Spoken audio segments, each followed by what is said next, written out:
Will luck be on the Sixers side tonight as the NBA draft lottery takes place to determine the draft order for June's draft? It is NBA lottery day and night. Let's go! We are finally here. Welcome to the PHLY Sixers podcast on Monday, May 12th, lottery day.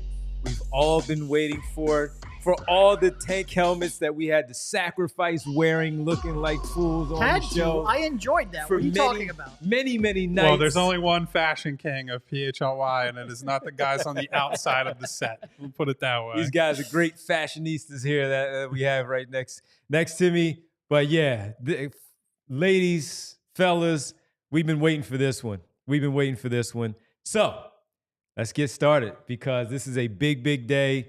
7 o'clock tonight, the draft lottery will be taking place, and we will have our show that will start approximately around 7:05 as we go live to react in real time as the lottery plays out. We're banking on, let me get it out of my pocket.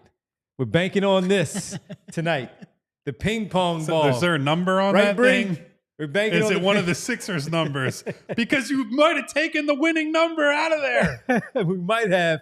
We got the ping pong ball, everybody. This is what we're banking on tonight for the Philadelphia 76ers. So when we talk about luck, as Kyle says, whatever. You're just banking on this thing and a bunch of these to lay it out. So Derek Bodner, Kyle Newbeck, I'm Devon Givens, Bree with us, President of Basketball Operations. And look, we got to run down what the odds are. We're going to talk about a lot of things here on the show as it relates to what it looks like, what the future may look like, even if they don't win the pick, and what they do at certain picks. Look back to some other things that may have happened to leading up to this spot. As a Sixer fan for you, us three covering the Sixers the way that we have for so many years, and just kind of looking back at some of the things that have happened for the Sixers over the course of time. But we also, Kyle, need to look at some of the odds that are for tonight to get people geared up for this evening and how it actually looks and plays out. So NBA Communications, of course, did a great job of laying things out. But because Bree made a great graphic that she has for the top six, let's look at the top six first of the graphic for the Sixers and what things could potentially look like tonight with how things fall for the 76ers and trying to, number one, shock the world and get number one overall. Stay in the number 2 spot to have the right to take Dylan Harper, and then 3 through 6 with all that you all talked about and how it goes. So pick 1, 2 are right there, and 4, honestly. Hey, math guy, why is pick 3 slightly higher here? Rounding error. I have Rounding no idea. error? All right, cool. I need I was to about understand to say 3 that too, one. right? And The other 6. one that's funny to me, and I understand why, because 5. of the odds for people to jump. Staying being the lowest odds is really just like kind of breaks my brain a little bit. And that's entirely because of the flat lottery odds, the chances that people below you move up without you moving up as well. All right. So very high chance. 10.5 for picks 1, 2, and 4, 10.6 for 3, 2.2% for 5, and 19.6 for pick number 6. We don't acknowledge the rest of the percent it takes to get to 100. Unfortunately, the highest percentage chance, just the highest percentage in terms of like which draft slot, ends up being 7th. But we don't need to. We outside of my little slip up there, we don't need to acknowledge that anymore. All right. And they can only get up to what? 9 is what they can go to. They can't get 10, 11, 12, 13, or 14. It's only 9. 6, 7, 8, 9. Yeah. Yep. And now the odds of them going to 9 very are low, astronomically also, low. frankly, I just don't care because they lose the pick after 7. 0.63%. But and this is maybe something to more later on our watch along. But what you need to be watching for if you're the Sixers or a Sixers fan during the lottery, one, you just want stability from 14 through 10 for sure, because if one of those teams jump, then it's all of a sudden you're all on pins and needles because it only takes one more team other than that and a team with much better chance of jumping into the top 4 than that. What you're really looking for, once they get to pick 9, if you see the Oklahoma City Thunder logo at anywhere from 9 through 7, I don't know if you're a crier. I don't know if you're a punch the wall sort of person. I don't know if you're a throw the remote. I don't like whatever you do Now, when you're stressed. if you do happen to stop by the studio for our in-person event here starting at about 5:36, don't do the latter two. No that Kyle destruction of mentioned. property Yes. within the PHLY studios, please. Jeffrey None. Stewart, by the way, asked if I'm making my spin this afternoon or tonight. The spin has been made. Super producer Bree is the only person who knows exactly what I got on my spin, Jeffrey. So that will be revealed by the end of this show. Correct. So stay tuned, Jeff. Put out the bat signal and tell everybody that the spin, courtesy of Kyle, will be shared with us later in the show as we hang out with you here. But yeah, man, if you see, I was explaining this to my mom yesterday, my brother, stepdad and all, about you do not want to see the Oklahoma City Thunder logo, period. No. That's it. I made it real easy for them there. You don't want to see the logo. If you see the logo, then it's over with. So that's where we are. All right. Let's get to the conversation that we were having before the show of how we were going to play this one out, where, yes, we will have a lot of discussion later on. Rich will be back with us later on tonight for our Die Hard only event here at the offices. We sorry that Very excited to see a bunch of you guys. for those who couldn't make it, sorry we can't see you. Maybe your schedule just got in the way. You couldn't make it. We'll have other events, but we do hope that in the future you can hang out with us. Tonight we'll be with everyone who signed up. We hope everybody can still make it who signed up, and we look forward to seeing everyone. So we'll have our show around 7:05, and we'll react live in the moment as things are dropping with the ping pong balls. But Kyle, we want to talk about also some things that have happened in Sixers past with where we are, right, Derek? As they're not in the playoffs, and man, they should be, because as Daryl Morey said last week, had he done things right by signing the right people and building out the depth the proper way, maybe they would have been able to stay above water and play for a playoff moment. He said. He might. He's wrong. All right. Yeah. So where are some moments that we were talking about that you look back at this organization, and I know we do a lot of what ifs, but this is kind of a what if, but it's not a what if Wednesday in this scenario of how we discuss it, of things where you look back at and say, man, that was like a moment where you could see the Sixers really hurt themselves in this spot. Well, I mean, it depends on if you want to say it was the lottery. It depends on if you want to focus on trades. Let's start. I want to be in more of a positive mindset first of all. There are a lot of moments, free agency, draft, whatever, that you either do the wrong thing, and it could have been better if you did this. Like, we bring up someone in your family might have been on the roster that Game time tonight for another team. Right. that might have made a positive impact on this organization. I'll give you an example of another time that was fraught in franchise history where they were frankly saved by a bit of good fortune within a contract. The Sixers were prepared to trade Allen Iverson to the Detroit Pistons, I believe it was, correct? Mm-hmm. They had gotten to a point where the relationship between... Right? Who was? I think to come back. Yeah. I think it was Rip Hamilton. I don't remember. I don't remember the particulars. Yeah. Derek can look it up while we're talking about this. But they had an agreement in place because Iverson had worn out his welcome here with Larry Brown. There's a lot of clashing. Back in those days, there was a lot more say from the coaches who would say, oh, I can't get through to this guy. We'll trade him. I don't care if he's this talented. When now you just say, you fire the coach and deal with the problems later. And the deal would have gone through. And Allen Iverson's finals run and his MVP season and a bunch of other things would never have happened if not for Matt Geiger's no trade clause. And Matt Geiger looked them in the eye and said, I ain't playing in no damn Detroit. And he saved them from trading Allen Iverson. And the rest, as they say, is history. They were able to rekindle, or not, shouldn't even say rekindle. They were able to kindle, I guess, the relationship between Brown and Iverson. Iverson had a fire lit under him by the fact that, hey, look, you were a number one overall pick. You're this, you're that, but your future here is in jeopardy. Yeah. You need to lock in and focus. And he came back a better player, a more focused player, and ends up having, an amazing career, some amazing moments here.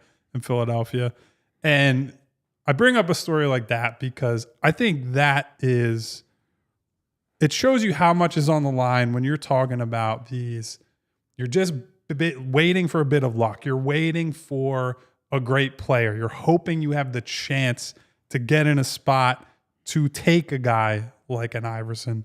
I'm not saying Cooper Flagg will have an Iverson type career. We don't know what type of career he'll have.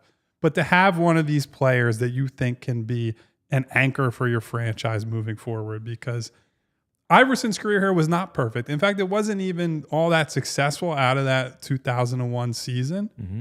But he gave you a fighting chance. He gave you a puncher's chance to do whatever you want to do. And so keeping the pick does not mean the franchise is saved. It does not mean they're getting a perfect player, someone's going to help them win now or any of that.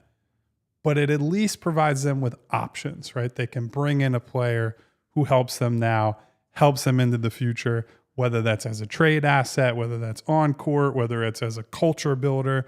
There are a bunch of interesting players in this class that I think all of us would be pretty excited about, some of them more than others. But it really all starts with keeping this damn pick, because if they lose the pick, and I don't even really like talking about that today because I do want to be positive vibes only.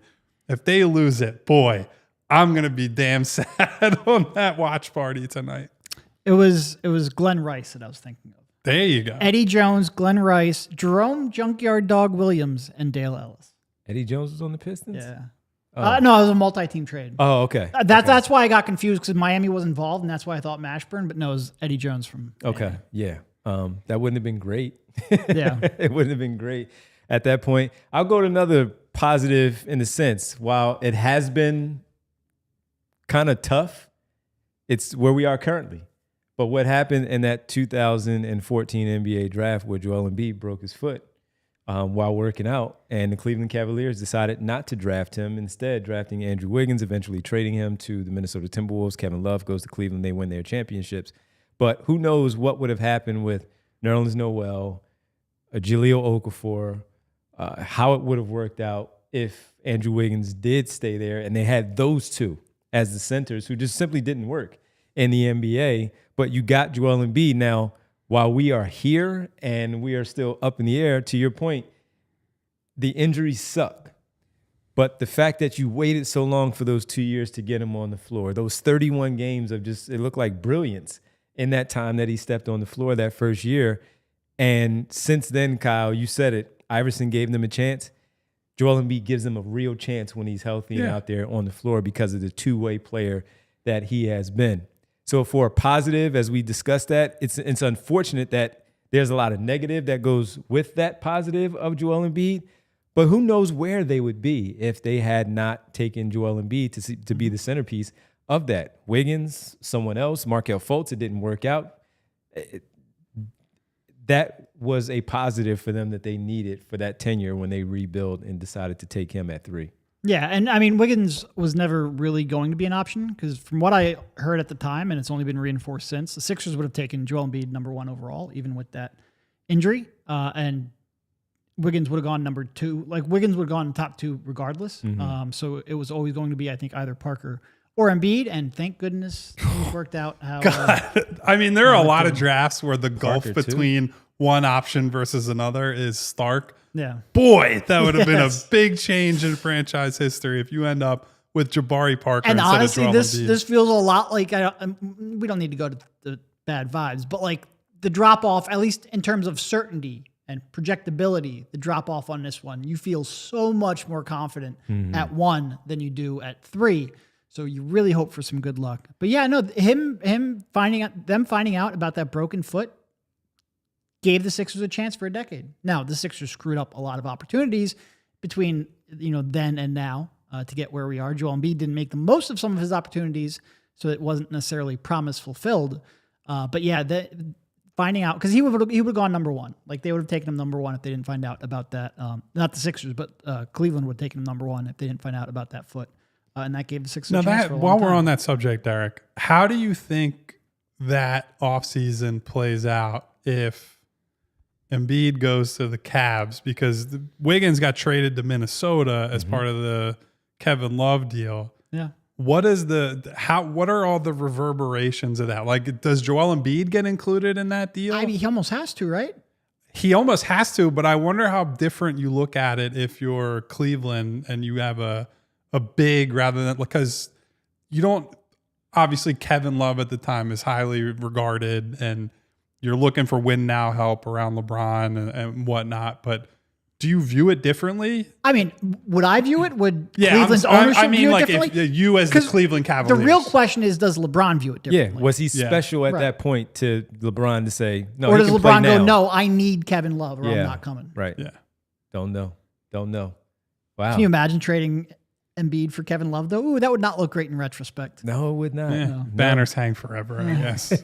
No, it was not. Do you remember where you were when you found out Embiid broke his foot? No, I don't. Not where I found out. Because at that point, he wasn't. I mean, he was on my radar because I had him as a top ranked prospect, but like I didn't expect him to fall to 3, so I don't think it like reverberated the way I thought. What I do remember is not when I found out he broke his foot, but after they drafted him and he had the second surgery the next year. I got on a plane. Had flown to the Caribbean for a vacation. I get off. I'm in the airport at St. Thomas. And it's a tiny little airport. It's all one terminal. Amalie or whatever? Huh? Charlotte Amalie? I think that's the only airport down there. It's in St. Thomas. So you land there. You're all in one terminal. You hear the steel drums going. I get my free complimentary shot of rum that they give you when you get off the plane. There's only one baggage claim. It's all together. And I'm standing there. And as I'm on the St. Thomas airport Wi-Fi, I get the news alert, hey, Joel Embiid's going to need a second surgery. And I was like, boy, it's got my vacation off to a terrible start. What I do remember is when we found out, before his draft that he needed or that he had the fractured foot, I do remember doing a podcast with Rich, who will be in here later today. And, we were debating, could you still take him 3rd overall? And at that point, neither of us would. And I remember Kyle and I and Rich were all writing for Liberty Ballers at the time and released big boards. And I remember initially, I think I dropped Embiid to like 4th or something on my big board, and I wouldn't take him top 3. Then the last second, I said, you know what? Screw it. He's the only one whose potential I actually believe in. Moved him back up to number 1 on my big board. Believe I was the only one among you cowards who had him number 1 overall. Well, so I would say that draft and that moment for me, as we've talked about a lot of this stuff with how we're ranking different prospects and how much fit plays into assembling a big board and whatnot. It is one of the biggest reasons that I've gone away from caring about like inch perfect fit, and you care more about, I think this guy will be the best player in this class or at this spot, whatever, because I believed in Joel's talent. I mean, it was undeniable watching him play at Kansas, but I was like, well, they already drafted or they already have Noel. And like, I don't know. I don't think they're going to be able to play together. And I'm thinking about that. And so when I talk about guys like Edgecombe and Trey and some of these other guards, I have that in the back of my mind. Not just that, but other moments like that in recent draft history where you just have to say, I think this guy is a much better player than these other players. I think a great example for Golden State, right? When they tried to do the 2 timelines thing, they said, we're going to take James Wiseman because we need a big. We think that's a bigger area of need for our team. Mm-hmm. Also, or saying, hey, we think he's like the highest upside guy.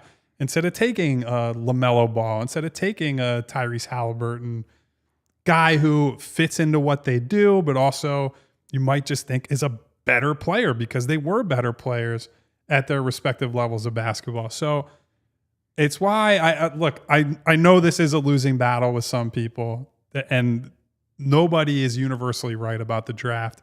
It's too hard to do this, but it's why I would encourage people to think about it more as this guy in 5 years, 3 years, 5 years, whatever it is, will be better than the rest of the players you could take at the slot, because so many other things change about your team in that 3 to 5 years that you can't go into it saying this guy has to fit perfectly next to this specific player or you can't take him. An even better example of that, and Embiid Nerlens is obviously a great example, but like Steph Curry, they had Monte Ellis. Monte Ellis was 19, 20 points per game when Curry was drafted. He was most improved player, I think, one of those years before that. There was a real, like, you don't need Steph. You already have a short guard. Well, if you think somebody can actually fundamentally change your franchise and be an era-defining talent, you don't care about a little bit of the collateral damage. Like, the Sixers didn't fail because, Joel Embiid didn't fit with Nerlens Noel. And obviously the Warriors didn't fail because you had duplication with Monte and Steph, even though that Monte versus Steph debate raged for a couple of years there. Almost until they traded Monte. Much longer than it should have, but injuries played a factor in that. But yeah, it is like you go with the guy that you believe in the most and you make fit work, which is why someone like Devon's boy here in Fears, like if I can get myself, because we've got a big board coming out that's all citywide, and that's not Sixers specific. And Fears is very, very high. Mm-hmm. I'm just trying to figure out whether or not he meets that threshold where I say, like, you know what, I don't actually care about the fit with McCain and with Maxey and all that stuff. It's a tough, because he does have to meet a threshold where you don't care, but when he meets that threshold, you really don't care, because like that guy can change your franchise. Yeah. So just to close it out for me, I remember just being, I think we were at PCOM when the news had broke, because he was supposed to come work out for the Sixers the next day or the next 2 days, and they had to cancel it because of his broken foot. And it wasn't even like, I know we got to get to a break. It wasn't even like he had complained about anything. They just found it in like a regular scan. Yeah. Yep. So that was that, man. And I just remember one of the most important scans in recent NBA history. Kyle, he's still getting scanned. So, unfortunately, for that one. We didn't get yours, Derek, but we'll get on the other side. But that actually was mine. That was it? Yeah. Derek and I together. That was it. The positive for the Sixers. So we'll talk about on the other side what this means tonight. Just simply, we've talked about it since the season came to an end. But since it is here tonight, you're all hanging out with us, all 200 plus. Keep telling all your friends and your family, check on in, hit the like button for Bree as well. While we're in here, vote on the poll that was posted by Bree as well, asking the question about tonight's lottery and where will the Sixers land tonight. Do all that. We'll get into more when we get back as we hang out. It's lottery day. PHLY Sixers podcast. Guys, on a stressful night like tonight, you want to be comfortable.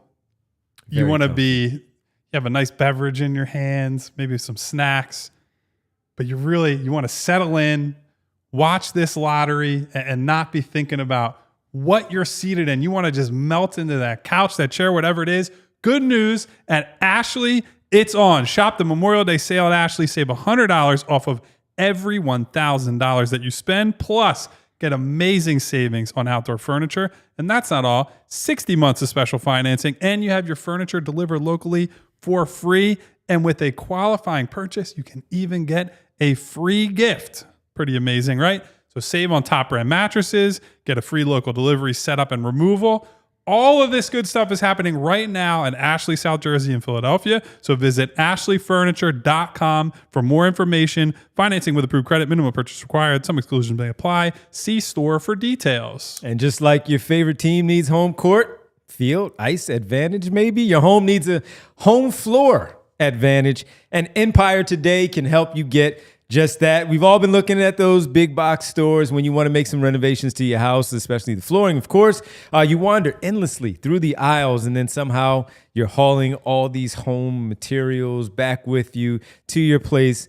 If you're looking for an installer at that time and a coordinator for you just being everything all in one yourself, it's part of a problem, right? Well, not at Empire, because Empire Today is the best bet for your floor and your flooring needs, period, right? Empire Today lives and breathes flooring, and they will be with you every step of the way. It's a whole different ball game. So when you want to put that new furniture that Kyle was talking about in your house, you get one done, you might as well get the other done.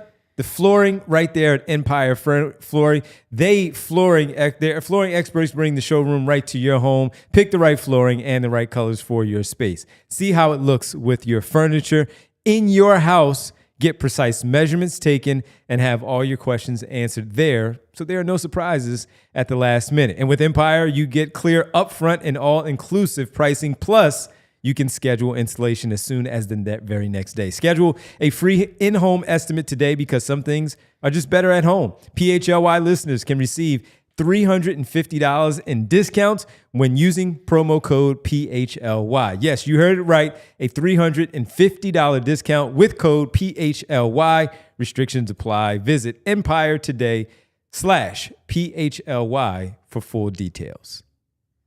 Welcome back to the PHLY Sixers podcast. A lot of people loving the lean on the hat, Devon, by the way. A lot of Says- comments in the chat today. Darkness says good luck for tonight. The good All right, luck lean. So, cool. While you're talking, I did come up with one. Okay. Not Sixers related specifically, but it was related to what I was just talking about. 2009 draft, Steph Curry desperately wanted to go to New York. New York desperately wanted Steph.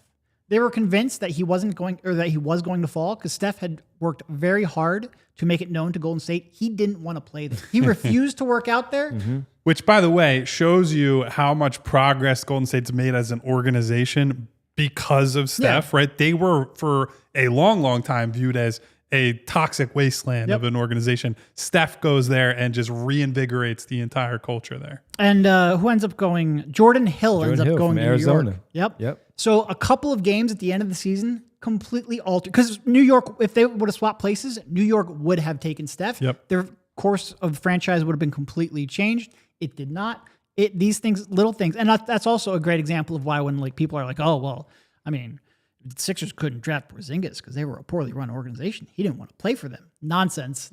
Doesn't matter. Teams draft players that they don't get to work out all the time. That is not the reason the Sixers did not draft Porzingis. That is agent-driven nonsense. Anyway, regardless, off topic, these kind of little things on draft night can have such a massive impact.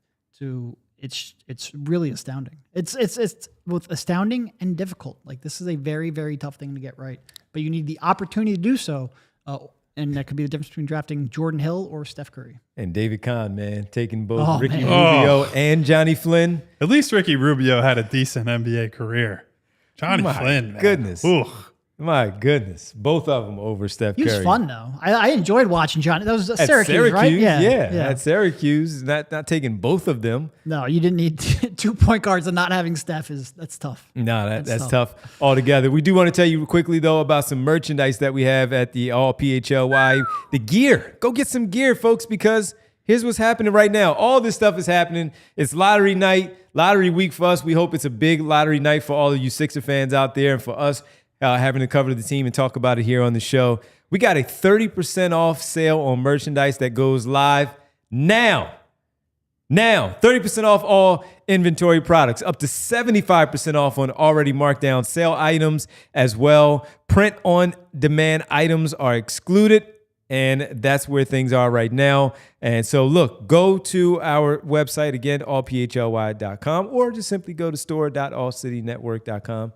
Sometimes also PHLY, that's a little bit easier to just go to ours, hit the merchandise, the drop down, and you'll see where you can go in there. Spring cleaning right now at the store. T-minus 30 seconds until Darkness makes a joke in the chat about whether they're selling Kyle and Derek's white pants that we're wearing. I mean, he made a white pants joke like 2 minutes ago. We might need a t-shirt for that. The White limit pants. on those jokes for Darkness does not exist in this chat. So make sure you go to allphly.com, find the merchandise section there, hit the drop down arrow, and go get some stuff on sale. Good stuff. Go get some PHLY Sixers stuff right there on sale, or the hats that we have on also. All right, man. So how big is this for them tonight, Kyle, as we've talked about it? Immeasurable. Yeah. Derek's life, Riding on these ping pong. It's riding balls. Derek's Man. life is on the line. It's on the line. That's how big this is. I'm gonna I end won't up like. allude to the politician I'm thinking of right now, Derek, who had a very famous I moment mean, it's where not their like life we've was on never the said line. Bud Dwyer's name on All this right, show. well, I'm not you going went that far. I'm not going that far, but I will be in a dark place tomorrow. if Derek this has doesn't said go he right. has needed this badly. Need this badly.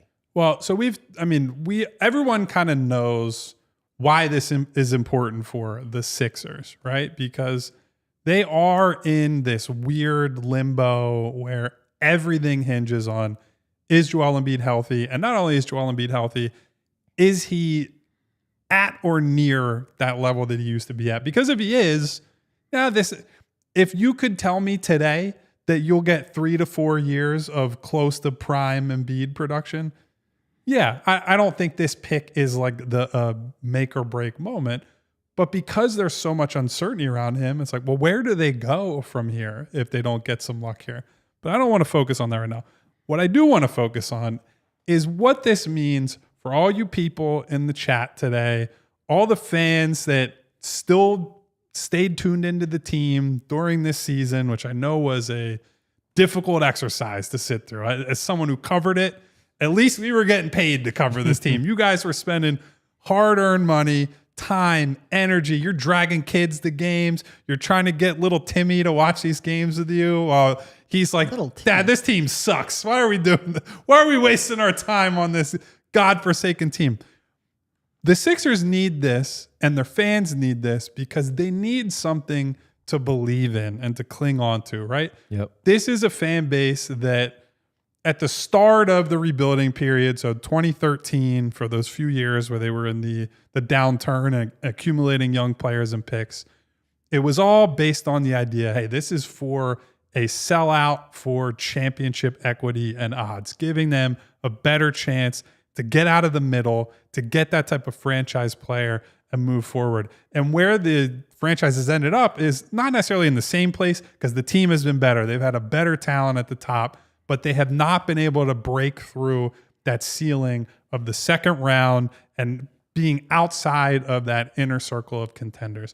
And so a lot of people are, it's not that they're not Sixers fans anymore. It's not that they don't have a love or reverence for the team, but they've been beaten down by the way this team has underperformed or dealt with injuries or had a GM running the team with burner accounts, disparaging their best players. There have been so many things to make them say, well, why should I continue to put into this, right? Why should I invest whatever it is I invest in this team?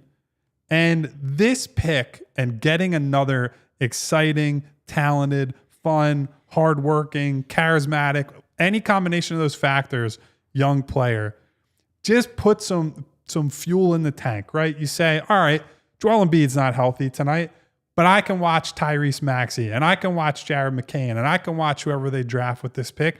And not only can I watch them and see them grow together, I can expect them to win more games. Sure. I can expect them to go and compete with better teams than they were able to compete with last year.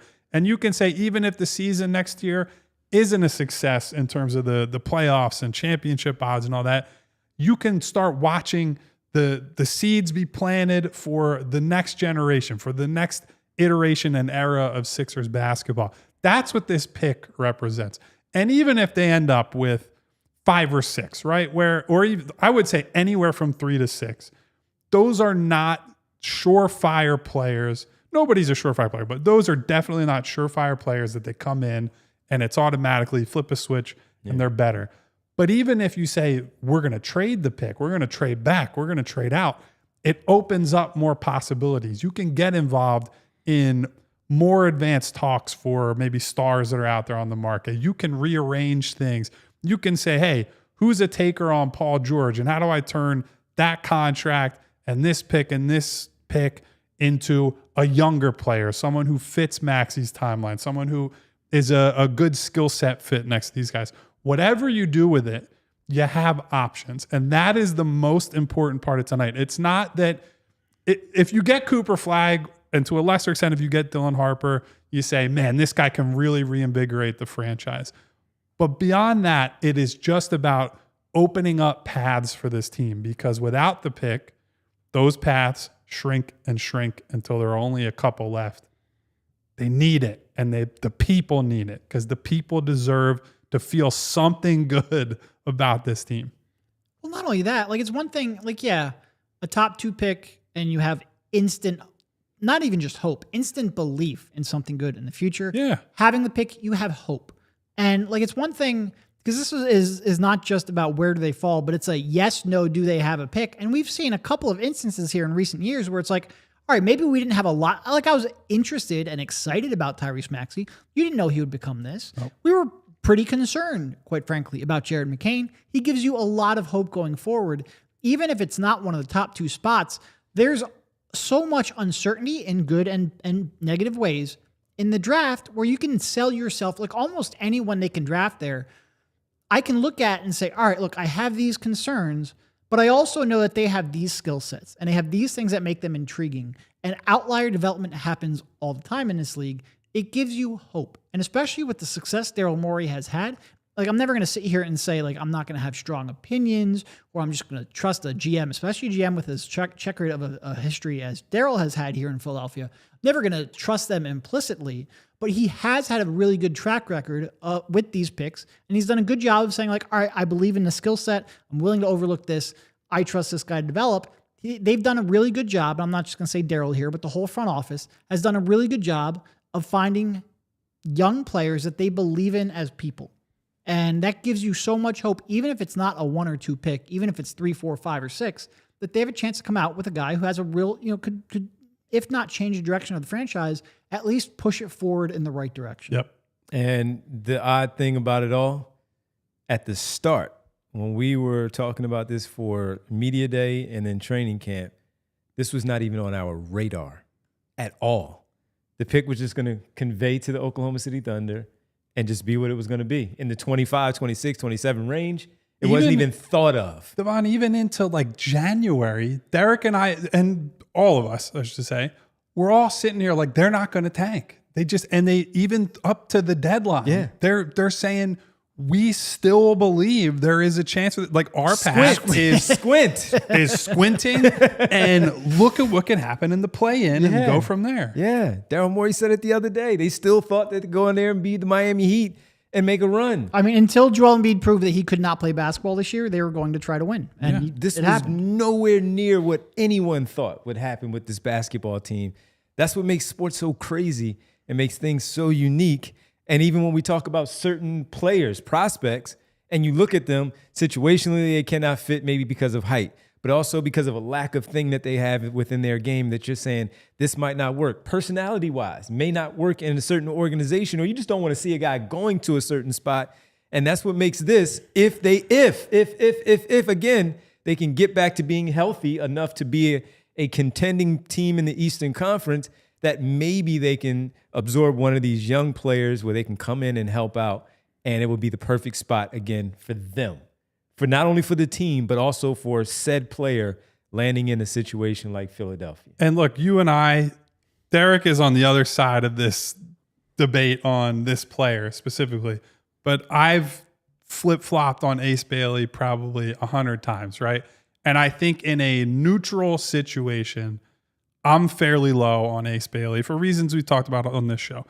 His feel, his downhill handling, his lack of passing, go on down the list. But I do think they are, of the teams that are in, let's say, the reasonable move up range. So not the teams at the back end of the lottery, not a Houston type team, whoever. Sure. But of the teams in the top 6, 7, I think the Sixers are one of the best situations that Ace Bailey could go to. Totally because agree. He's not going into like a Charlotte where LaMelo's hurt all the time and he's got to overextend. He's not going to Washington where they haven't figured out an identity. He's not going to Utah where they don't really have a lead creator. And so then he's got to have the ball in his hands a lot more. He's coming to a team that has Tyrese Maxey, a true lead guard. You have Joel Embiid when he's healthy as the featured player in the offense. You have Paul George, who is someone that Ace looks up to, has vocalized that, and certainly you see it in how they play to some extent. You have Jared McCain, who's going to get opportunities to have the ball in his hands and run the show. You have Quentin Grimes now, you assume, moving forward, and you say he's going to get opportunities he'll play make, he'll run pick and rolls, he'll do some things. Mm-hmm. And so it's not to say that Ace is just going to be some supercharged role player here, but you can move him into that role at times and say, hey, we don't need you to try to break guys down off the dribble and cross people over 5 times and hit these ridiculous step backs.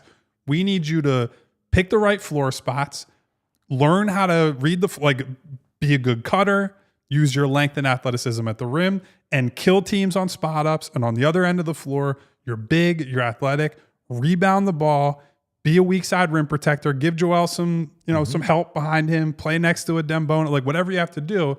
And you don't have to bring him in day one and say, Ace, this is your team, go figure it out. Because that's the fear I have with him as a prospect. In those spots. He gets sent to one of these teams, and it's like that. You are setting him up to fail, asking him to be undisputed number 1 guy. So being able to bring him along slowly and put him in a more defined role is definitely best for him. Now, that doesn't mean I think it's best for the Sixers to draft him. And we've had those debates on here with the ace zealots who have come at Derek and I in YouTube comments and Didn't love our on draft social board. media. Yep. But I do think, to Devon, your point is that the fit for the prospect is always very important. Like I care most about best talent, best available, all that. But if you're looking at it from the player perspective, being in the right situation can have a monumental effect on how someone develops. So I think Ace is a great example of if you end up in a good spot, then he might be a much better player than he would be otherwise. I like supersized role player Ace a lot more than I like future face of the franchise Ace. I do worry, and we're not going to make this Nace Bailey show. I do worry a little bit whether or not Nick Nurse is the right coach to put him in that role. I would agree with that, because Nick likes to empower his wings to, like, if I let him run pick and roll, then he will give me more effort defensively. I worry that might not be the right philosophy. Honestly, but I think Doc might have been a better coach for him early in his career, which is a weird thing to say. Fair point. And he's a big hierarchy guy. And well, for whatever else his issues are. Yes, absolutely. He is a hierarchy guy for the young player. One last pause here, and when we get back, we'll have each of us will give one, and we'll run through it pretty quickly. One sliding doors moment for the Sixers in the past that may have messed things up along the way. We'll get to the super chats that we have, and we'll also, for the final time, the only Tankathon spin of this day and of this night for the actual lottery, Kyle will unveil his one and only Tankathon spin for the lottery. We'll do all of that when we get back on Lottery Day right here on the PHLY Sixers podcast. And gang, how do we christen Lottery Day? How do we do that? Is that with a nice ice cold Pabst Light? Could it be, Devon?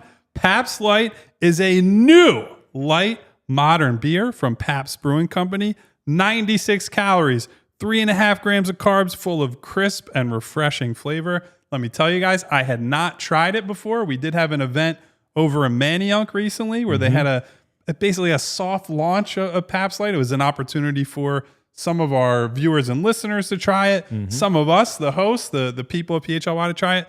It was delicious. It was exactly what I was looking for in a high quality light beer. And by the way, it is at a smart, approachable price. It retains the fun, independent spirit Pabst is known for, but it's light. So you can sling them back. You can drink them in the hot summer weather. It's like 80 plus degrees outside today. So that nice, crisp, refreshing beer is something you can turn to. I want you guys to learn more about the new Pabst Light at pabstlight.com. Please drink responsibly. Must be 21 or older.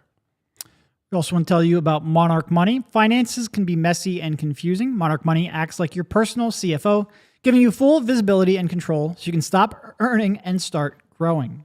It's more than your average budgeting app. Monarch Money is a complete financial command center for your accounts, investments, and goals. Start managing your finances to build the life you actually want. Monarch makes managing money simple, even for busy lives. With all your accounts, credit cards, and investments in one place, you'll always know where your money stands without the hassle. Track your spending, savings, and investments effortlessly so you can focus on what matters most, making your biggest life goals a reality. Monarch Money was named the Wall Street Journal's best budgeting app of 2025 and the top recommended personal finance app by users and experts with over 30,000 five-star reviews. Financial stress is one of the top reasons relationships fall apart. Monarch Money makes money conversations easier.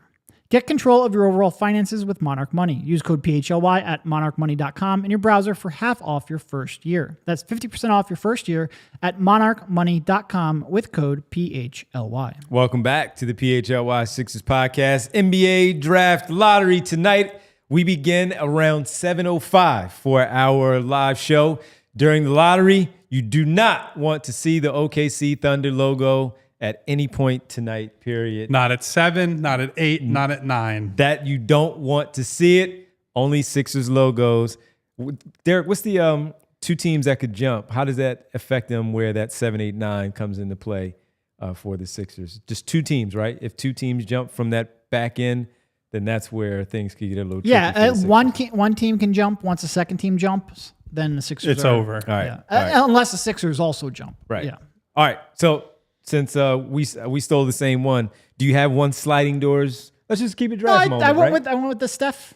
Oh, the Steph one. Knicks, Steph one. yeah. So you have a sliding doors moment Well, I know what yours is, Devon, and it's always one of my big ones. So Yeah. I'm going to lean on you on this one. on the Theo? The Theo. We'll go non-draft and just simply go trading Theo Ratliff and getting Dikembe Mutombo for that run in which they did do. The end result was, hey, get to the finals. Let's see what happens. Give yourself a chance against the Lakers. They win game 1.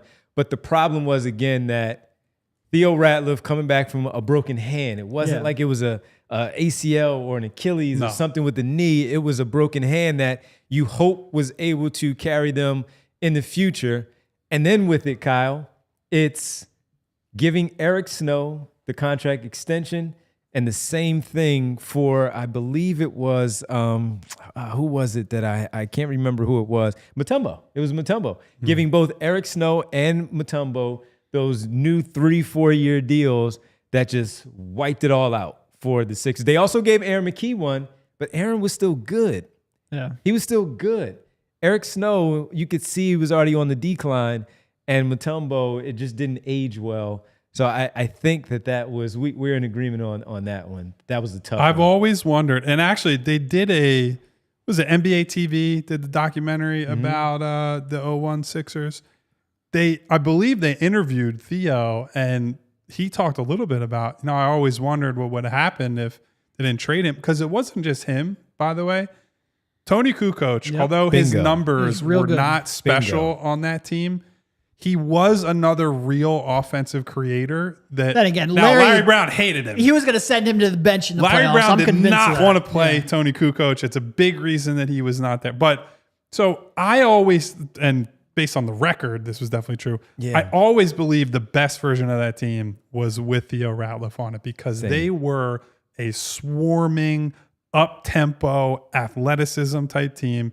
And I do think Dikembe's playoff run that year is better than people remember. I You watched. just weren't stopping Shaq, period. You weren't going to stop Shaq. But And pulling them so- away from the basket with Theo hitting that, if he was able to come back, to hit that 15-footer, to get him away from the basket, to allow Iverson and others to do their part. Yeah. So I always wonder. You never know if they get to the finals or not You're right. without Yeah. But you have Dikembe, a because longer Dikembe runway, was I very think. good. But I just think that version of the team was that it felt more like their identity, right? Because when they had success at times in the playoffs, it was when Larry went small and you're playing 3 and 4 guards and pressing. Yep. And certainly Theo fits more into that and the recovery speed and all that than Dikembe Mutombo did. Yeah, man. And that's always a tough one Do you for remember me. what Shaq averaged in those finals? Take a It was guess. comical. 35? 33, 16, and 5. Yeah. So right when the world shut down in 2020, I went back and watched that whole series, and the numbers being are what they are, I was like, you know what? Dikembe did all right, man. Some of did. these are just, He did. Shaq is just an absolute specimen of a human The being. one I'll never forget. We all remember game 2 when they went to overtime and they just lost. Game 3, Shaq fouled out. Oh, and they missed like a bunch of free They throws. missed a bunch too. of free throws. And No, then that was there. And then I No, think was that it the was Horry game? It was Robert Horry and Brian Shaw hit corner threes at the arena, and They shoulda came- They should have won that game. Yeah, because that was still back in the 3-2-2 era. Yes. Wasn't it? They should have came back with a 2-1 lead. Yes. Yeah. So Yeah, killed me. All tough, right, man. I have But a again- quick question. Okay, good. Do we want to do super chats first, or do we want to, is it time to unveil my one Well, tankathon spin? One quick thing: if we're gonna do like draft day what ifs, Larry Hughes. That was my just one. an abomination. and I love Larry Hughes. with but Dirk. and Either of Paul the other Pierce options. going That's the right thing. after him, 2 Hall of Famers. and Paul Pierce having obviously that Kansas. That's what. Oh. it seemed like it was playing out perfect. Oh, Larry Hughes, he's not coming here. It's going to be Paul Pierce. You got the connection. It's going to happen. One good luck moment, one good decision is all it takes to alter the trajectory of your history. That's what today's look, show is about. Iverson having a legit running mate just had the like we talk about this with Embiid a lot, but like just having that one guy to build with Yeah. and be able to go with like it could have changed everything. The what if Billy King He traded for was Tracy right McGrady. there. That report that Phil Jasmine had When out there at Stephen the A. time. Smith killed because he leaked it first. Yeah. Oh. Yeah. So Among his many crimes. The reporting is that Toronto was willing to do that trade. But George they got, Lynch, Larry Hughes, right? Yeah, and they got scared off because of the reaction after that report became public. Yep. Oh my God. Man, imagine Tracy McGrady, who hadn't become Tracy McGrady yet, with Iverson. Whew. But real fast, before we get to your point, was the thing with the 2001 was, Kyle, then maybe you don't have to do Matt Harpering, Keith Van Horn, and Glenn Robinson. You don't have to do any of those because of how things may have changed because of the money you still have freed up by not signing those players back. So there's that. All right, let's get to... What do you think, Derek? Should we do it? We've been waiting for it. We might as well do it. We got to show off Bree, Kyle's. let's show All off right. So the one and only.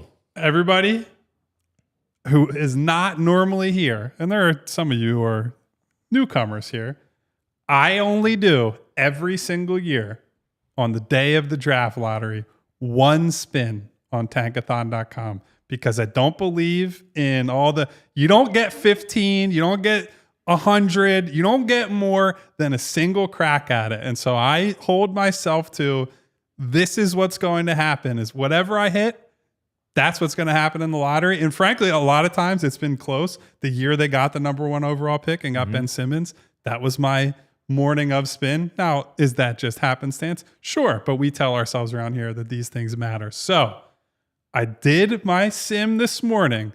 I sent in good confidence the super producer, Bree, my one Tankathon spin screenshot. Bree, We've been waiting, whenever folks. you're ready, reveal the draft order for this year. Number 4. Look at They that. kept the pick. They kept the I pick. didn't get number 1 or 2, which would have been a lot better. But most importantly, I kept the selection. And they kept it in a good spot here where we get a lot of conversation. Oh, like that'll we be said. great for us. Out of that, we Yeah. get a lot of conversation out of it. Embrace debate. I will say, last 2 days, yesterday and today, I did only one spin each of those days. I got the number 1 pick yesterday and the number 2 pick today. And Kyle, earlier you Probably checked means I'm out of luck. the but whatever. Tankathon spin. What was it? They said it wasn't the final The official one. Tankathon account. It wasn't the had final the Sixers one. at 2. It was their first of the day. First of the day, they went pick number 2. Okay. So let's hope things work out. For anyone who is aware of my dog Louie in the chat, which I saw a shout out from Mary Overfield, I tried to make Louie do his own one spin today. His paws were not cooperating. Louis said, so "Nah." That's a big dog. That's got to be some it big also, paws. unfortunately, the phone screen doesn't work as well with the pads as it does with thumbs. And I didn't want to put them up on my desk and click the mouse. So Yeah. All right, let's get to the super chats. Number 4 overall pick with Kyle Neubeck's only, one and only Daily Tankathon. if they land at spin. 4, you know who to thank. You know who did. Let's go with Marcus. Or I guess first, punish. Bree. Whatever. Let's go with Marcus first. Just because on the subject, why didn't they keep Jerry Stackhouse? Marcus asked. It They didn't hated work. each I was other. gonna say, they did not like one another at all. Fights and all, fights and all. It did not help. That's why. Which is part of why some of the hypotheticals about, well, if they had just drafted this guy, like, I don't know how Iverson would have accepted a Paul Pierce. Or I honestly think the bigger what if is if they draft Dirk Nowitzki, Yeah. They especially would have in been that time, perfect. it's like they would have been perfect stylistically, but at that time, the mood on white Europeans, European yeah. players, I don't know if Allen Iverson is like, and that's everybody, right? Everyone was skeptical of like, Yeah. oh, these soft Euro players. Dirk dealt with that for basically his whole career Until up he until he won. won the title. Yeah. So I don't know how that plays out in terms of the dynamics and the sharing touches and all that, but on paper, dynamite fit. Yeah. Good stuff, man. Appreciate the Marcus Blackstock for that super chat. Let's go to Tilla checking in. Exactly how important is it for us to get the number 1 versus just keeping the pick? I mean, number 1 is a whole different stratosphere. This guy's Like it's by great. himself. It's great to keep the pick. It is franchise altering to get number 1. I have a whole article written on Cooper Flagg if they win tonight. Yeah. The quick summary is he's good at everything. Yeah, he's really good. Yeah, really, really good. Really, really good. Follow up from Attila. How important is it for you individually, personally? Well, we already told you And number one, would he go clean? I can't go shaven back to until- clean shaven, man. That's No, This is a good look here. No. When was Not the that last the other time one you were wasn't. clean shaven? when I started on the beat, 2017. So I stumbled into being a facial hair guy because I used to be clean shaven for most of my life. Maybe look a little bit younger, I think, at times. And when we covered that first playoff run of Ben and Joel, I'm on the road and flying and stuff, and I just was not going to have razors and whatnot in my bag and deal with the TSA, and was like, just kind of let it go, and was like, yeah, maybe I'll just grow this out. And now it's been 7 years. So No, to be clear, not 7 years to grow this exact facial hair, just 7 years of not being clean shaven. I'm lazy and I hate my face, so my beard's not going anywhere.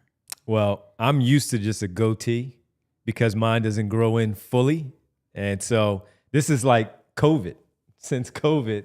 And mine is just, I'm just one of those people who can't grow a full beard like these guys can. I'm jealous.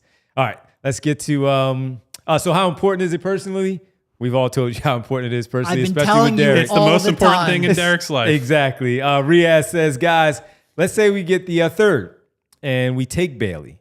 I have read this NBA comp is Michael Porter Jr. How does that fit on the current roster?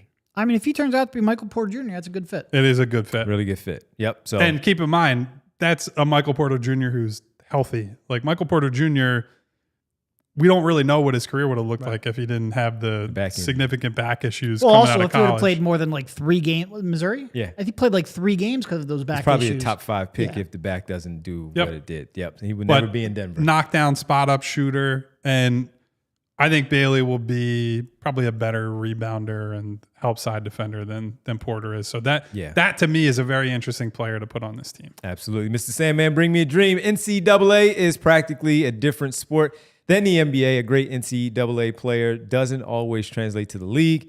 It's Maury's job to find that translation. And few guys that I can think of that would apply to. Derek Queen, who I like, is definitely one of those guys. Been a super productive high school, college player, but who does he defend? I'm trying to think of who would be the other main culprits. I mean, Trey? CMB, another one of my guys, right? Like, if he doesn't shoot, what is he at this level? Trey can score more space, but the defense might get him in trouble. Yeah, they're a bunch as of guys well. like that. It's always an important part of the process, right? It's not just what have you done, it's what can you become. And maybe the other side of it is VJ Edgecombe, right? Like, what does VJ Edgecombe do with increased space to operate? Yep. Maybe his handle is loose, but maybe now it's not as big of a concern. It Also, just years to develop. Yep. I mean, even Dylan Harper. Like, it's one thing to finish 70% at the rim against college big men. It's another thing to try to do that in the NBA. Yep. I still have a lot of confidence in Dylan Harper, but it is absolutely a completely different sport.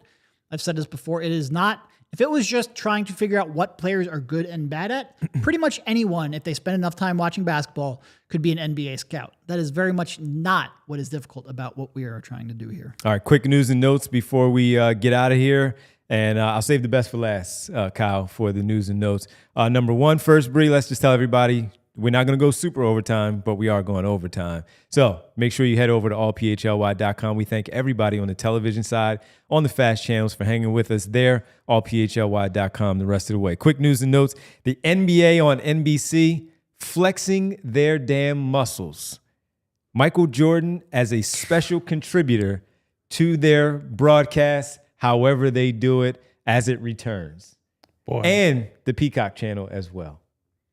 I am very interested to see how big of a hater this guy is So going to am be. I. So am I. I can't wait. But they are flexing their muscles, Derek, with that one. Yeah, he's People had to sit there and look like, is this real? Because he doesn't do that stuff. No, he doesn't. Yeah. He doesn't. Yeah. That's a huge one. A Number little two. bit of a name. Yeah, Yeah, it's big time. Number two. You think? it's still Kyle Newbeck, but like it's Oh, a good knock get, it off. good get. It's no Devon Givens. Yeah, is what I would thank say. you. This is no president of basketball ops, Bree, Mark Stein, our good friend, DLLS and ALLCITY Network, reporting that he and Jake Fisher, of course, from the Substack, also saying that the Also, Sixers, LB alum. yes, the Sixers remaining hopeful that they could re-sign Quentin Grimes and Gershon Yabusele, what we talked about last week, where it was a little concerning about that, and also that Oubre, Drummond, Oubre, Drummond, I ain't ringing no damn bells for these. and Gordon will pick up their player options. Yeah. So about as expected. so far. Yeah, I mean, look, if you listen to any of Daryl's interviews with 97.5 or the Ricky, he talked about Grimes like he expects him to be back. And it sounds like it feels like at least he has a pretty good gauge of the market. So that doesn't shock me. Obviously, Drummond, we expect to opt in because why would Drummond not opt in? It would make no logical sense. Kelly, I think, is probably the only one that's really under question mark. And I think Yabu, he played or at least showed enough flaws down the stretch that I think I feel pretty confident on the taxpayer MLE. So okay, all right, and final one, national one, a big national one. This is Kyle Shams reporting that while Giannis has reportedly made no decision yet on his future for the first time in his career, though, he is open-minded about possibly leaving Milwaukee. You ever seen that clip from Joe Budden's podcast where it's like 8 gunshots and then he goes, and I've been waiting. It's just, we've known this is coming. Yeah. We did a whole show on the potential for Giannis to get moved this summer. We don't need to go super in depth on this, obviously. I would just say this. If you believe you can compete for a title, we're going to hear a lot about, Giannis wants this, Giannis wants to go here, Giannis wants to do that. Unlike some of these other stars, I do not think if you trade for Giannis and you're not on his list, I think for the 2 years he's got left on his deal, you will get max effort. And so this does not necessarily apply to the Sixers, but if you're a team that believes you can win a title next year or the year after, I don't give a damn whether Giannis puts you on his list. If you can make the best offer and get him on your team, you make that offer and you go for it. And I said this before. I think if you're Milwaukee, I think you want to move on from Giannis because with 2 years left on his contract, he's still got a lot of value. If you wait another year, he's going to have less value because there's less team control, but also you run a risk of an injury and you have about a 2% chance of being all that relevant next year. I think their team is bad enough and old enough and not so little depth. I think it's time for them to move on. And I think you do that while you still have a little bit of leverage. I think now is the time that they should do They that. made 2 moves to give him some help. One will not play next year because of a torn Achilles. The other didn't look good in Kyle Kuzma next to him to help that as the number 2 option. Understatement. Right, exactly. So what is I don't know who he would look good next to at this point. What is he going to be there for, right? So what is he going to be there for? Final one, though. If the Sixers were to stay in the top 3, could that at least put them in the conversation? Oh, sure. Of especially, I mean, look, if you get 1, that's one of the most interesting hypotheticals in recent NBA history. Show topic. Yeah. If you're Milwaukee, you want someone like Cooper who you have team control of for a long, long time because then you don't have to worry about being a draw for stars. But yeah. If honestly, the most slam dunk situation for Milwaukee is Houston gets one of the top 2 picks, and that's that pick and that player is on the first thing smoking out of Houston on the way to Milwaukee. Do they have to trade? They have what? They have Phoenix picks, too. right? Yeah. So it's a pretty low chance to move up, but you never know. Sal says, do they have to trade Thanasis too? You already know. We were talking about Houston and if they moved up before the show, Devon. That's that could get spicy. That's a nasty it get one. Spicy. Thanasis will be wherever he goes. Yes, you better believe it. Bree, your final poll results. Let's get this one in before we get to tonight's action for us. We have, for the poll results tonight, the question, where will the Sixers land tonight? Guys, 53% say top 3. Top 3. I wish those were the real odds. Yeah.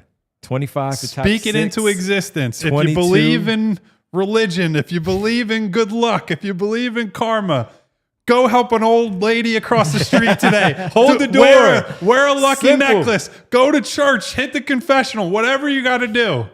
We all need this. Make it happen. Whatever you wore the night of the Eagles, wear that because it was my Michael Vick, Kelly Green jerseys in the closet at home. It was no doubter that night. All right, folks, for us, before we get to the thank yous with the roll call, 7:05 tonight. We settled in on 7:05 start time tonight. 7:05 start time tonight. For the 4 of us, Rich will join the crew as we go live during the NBA Draft Lottery. You don't want to see the OKC Thunder logo, period. 7:05, join us right here on our show. You know where to find us. The link will be out there. YouTube it up. Get ready. Join us. And we can't wait to see everybody who's coming to the studio to hang out with us tonight. Party time, 6 o'clock, and we hope we're carrying that party throughout the evening. Hopefully we're happily drinking Pabst Lights and not sadly drinking Pabst Lights. But either way, it's a nice, delicious light beer. It's going to be a good time. It's going to be a good time. So we'll hope to see you all at 6 o'clock, I think we get started. And as we come together for the lottery, party time, good times. 7 local time, 7 Eastern. 7 Eastern. Eastern is asking in the chat. 7 Eastern. So, folks, that is where we will be tonight. And by the way, I'll be watching the Knicks game afterwards as we celebrate. And hope we have more celebration afterwards because, damn it, we need that one too. All right, gang. Roll call. We got to go prepare. It's roll call time. Thank you, everyone who is here today. I know you're on the edge. I know that's a lot of nerves out there. Take a step back, deep breath. We'll all get through this together. Thank you to Martian Lynch, to Remo K, to Elaine Bruno, Joshua, Luka Doncic, Jess, I better see you tonight. Jay of the Jungle, I better see you tonight. Mary Overfield, Marcus Blackstock, Ramid, Brian Knight. What up, Mid? Hey, Aaron. Boztech, Remo K. What up, There are a lot of people today. SB Cole, Joe Tiz, Greeny Green, Joey, DC Marley, Finney Chase, Duck Holiday, DJ, a.k.a. Mr. Sandman, Provolone John, number one My overall Guy, pick. Slade, Eugene Ross. Everybody needs theme music. I'm probably going to repeat like 100 names That's today. all right. Mello, my man. Who are our super chatters today? We had Lee Nguyen here today, obviously. What up, Lee? Attila with a couple super chats. Riaz with a super chat. DJ, I shouted you out. Marcus, I shouted you out. Money Mar in the building. What up, Mar? Darkness! Turn the lights up for the Sixers getting the number one overall pick tonight. Kenneth Adams, Jesse Bond, Joaquin from Cherry Hill, Jeffrey Stewart. What up, Jeff? Who else we got in here today? There are just, frankly, a lot of people. A ton of you. In Sal, here today. Sam. Sal, Igavini, obviously. Yeah. Ronald hanging out with us. INS hanging out with us. What up, INS? There's a lot of folks in there. A lot of people. Who's folks. that? Sam? Sam Parties? We're having a party tonight. We're having a party tonight. Hopefully we're not crying at that party. No. But no. Otherwise, it'll be the last party we ever throw. With the Pabst Light. Keith B. hanging out with us. What up, Keith? Guys, I love each and every one of you who are here today. Ping the pong lurkers, ball. the silent people. Ping pong ball. Spirit 42, who says, Cooper Flagg, here we come. That's the note we're ending on. Please hit the subscribe button, hit the bell icon so you get notifications each and every time we go live. Hit the thumbs up to say thank you. Super producer Bree for holding it down. She'll be with us all night. The best president of basketball ops in the city. That's right. So, guys, for those of you coming to join us for the event, can't wait to see and meet a few of you. For the rest of you, we'll see you at 7 o'clock. We'll see you on the stream. There'll be a lot of yelling one way or another. And hopefully a big celebration to end it. Until then, take care. Eat some food. Solid base. Good vibes. They're going to win it. Let's do it. Positive vibes only. Goodbye, everybody. We all silly like the mayor.